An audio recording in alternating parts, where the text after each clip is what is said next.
The real answer is you make the protocol do the work. You can't trust people, but you can trust code, or at least you can trust code more. In an hour-long talk as a virtual guest at Camp Decrypt in Napa, California, Edward Snowden, the famed computer intelligence consultant, gave his take on the state of Bitcoin, Ethereum, and crypto in general, primarily from a privacy perspective. And in this regard, in Snowden's opinion, crypto as a whole is moving in the wrong direction. Snowden expressed his concern that a few centralized players, such as Coinbase, will give to the regulators, and once that happens, it's over. Don't trust, verify is the Bitcoin mantra. But from Snowden's perspective, although he has a love for Bitcoin, Snowden was critical of Bitcoin and its lack of anonymity on transactions. He fears that the mass adoption and onboarding process of billions of people to use crypto will kill the spirit and purpose of crypto, similar to that of the original web. In the end, the regulators will have their CBDC, and the major centralized players will have KYC and start scanning your face in order to buy. But before we listen to Snowden, if you're new to the channel or not subscribed, make sure you subscribe as we put out daily content to keep you updated on the current market and news. The challenge here is everybody knows who is technically involved in this, that Bitcoin is really bad on privacy. I think the only people who do it worse actually are Ethereum. And that's because they use the account-based model as opposed to the address-based model. But a lot of people only use like one account. So they see it's like as if you were using Bitcoin, you were just reusing the same wallet. You get this giant history cruft that just follows you wherever. And then you create all these chain explorers. And then people see, every smart contract you've interacted with on Ethereum. And it's problematic. Bitcoin suffers from the same thing, but at least largely because there's not as much contract-based activity on Bitcoin. They only see, address A sends to address B and so on. They follow it out. They chart it. They see where it splits on the chain, and then they try to go where it goes back to a common node, or they track spends, or they go where it goes through KYC gateways. And, they find out it with the tools that I had at the NSA in like 2013. Tracking Bitcoin transactions would have been very, very easy. And this is why, even though I used Bitcoin to rent the servers that I used for communicating with journalists and passing, massive archive files over the internet anonymously, I was using Tor. I was using sort of mixing services. I was trying to basically do anything that would buy time. It wasn't that I thought the NSA wouldn't be able to follow the trail. It was that, I'd have to go to this guy, and then I'd get routed over to the office, and then they wait on it because they had other things to do. And it wasn't until there would be a sustained effort that they would be able to do this. And by then, I would have already contacted the journalists, so the door would be closed. Normal Bitcoin users don't have that level of awareness. They don't understand the network flows. They don't understand simply your IP address sending, this transaction to this node that then passes it on. All of that leaves a history that is largely being recorded.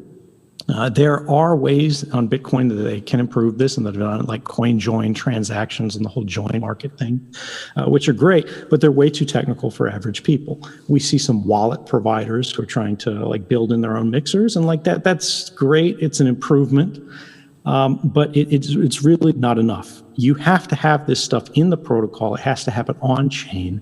And that's where you see things like, Monero is great. I use Monero, right? People think I'm like a super Monero hater, and no, they've got a couple super toxic people in their community. And there were some bad design decisions like a million years ago. And it's not perfect, right? But what is? Zcash has its own flaws too. And then Zcash, it's also great, but, for a lot of people, they're not using the shielded transactions, or at least they weren't using the shielded transactions. Now it's getting easier. They've got mobile clients that will you'll do a transparent transaction, and then it'll roll you over to a shielded transaction automatically. And these things are great. This is what we need, though. We need people to be able to transact on chain at any time and effortlessly without their awareness, the same way that when you connect to, Gmail through a web browser, it's using HTTPS. You should have levels of privacy protection baked into the protocol. And this prevents the kind of tomfoolery that we see the U.S. government beginning to engage in with things like OFAC and Tornado Cash. I think members of the public, certainly, they don't even know that this happened. But members of the crypto community largely aren't taking this seriously enough. This is absolutely a do or die moment for the relationship between the network and the state.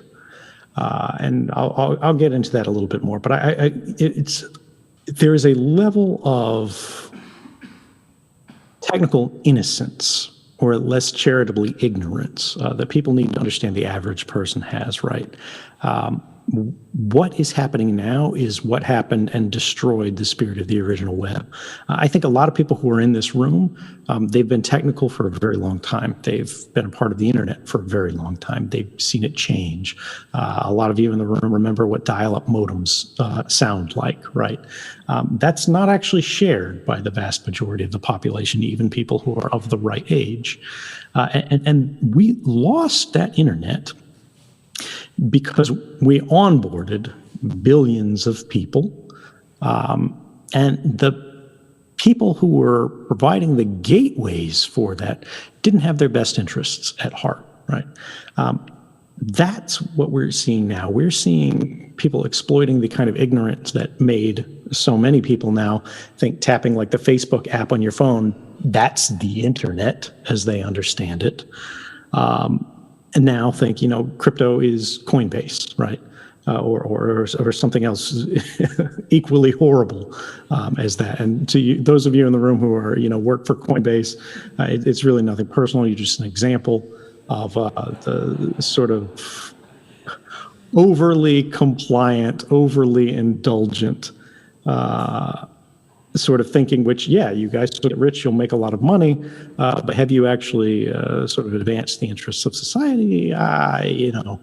Maybe in the same way that people sell lawnmowers do. You're not even building lawnmowers, you're selling them. Great, you've popularized the lawnmower. Lawnmowers are important, they're valuable, right?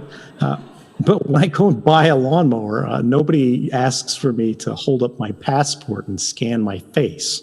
And the fact that you guys go along with that is frankly toxic and embarrassing. The big players will become the sizable entities in the field. We know that works. That's simply sort of efficiencies of scale. It's going to happen here.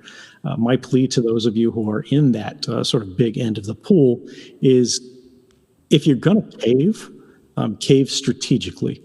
Leave space for the protocol and for the sort of values that we're all supposed to be representing here, to make sure that, the government wants to do something and they can layer some law on you because you're big and you've got 10 million employees and they can all come and arrest you.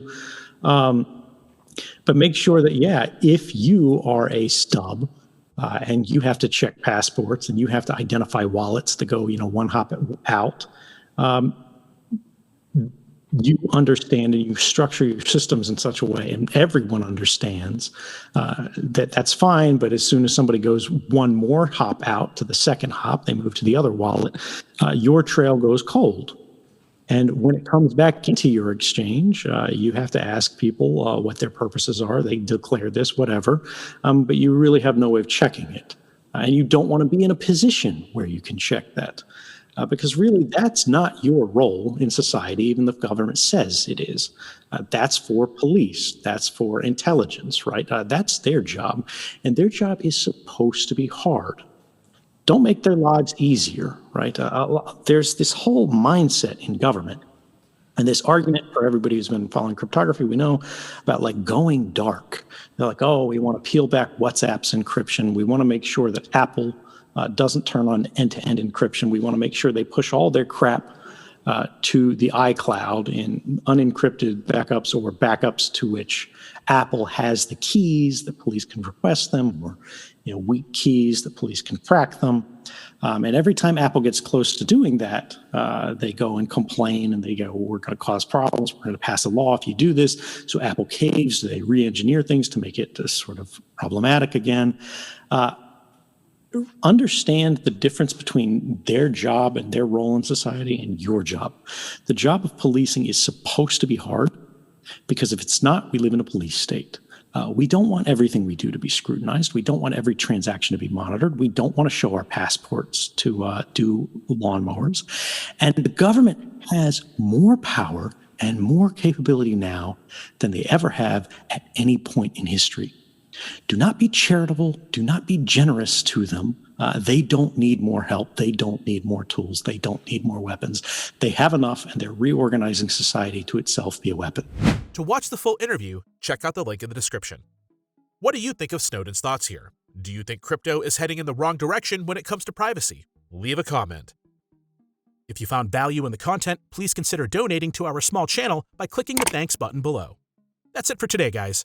Thanks for watching, and we'll see you in the next one.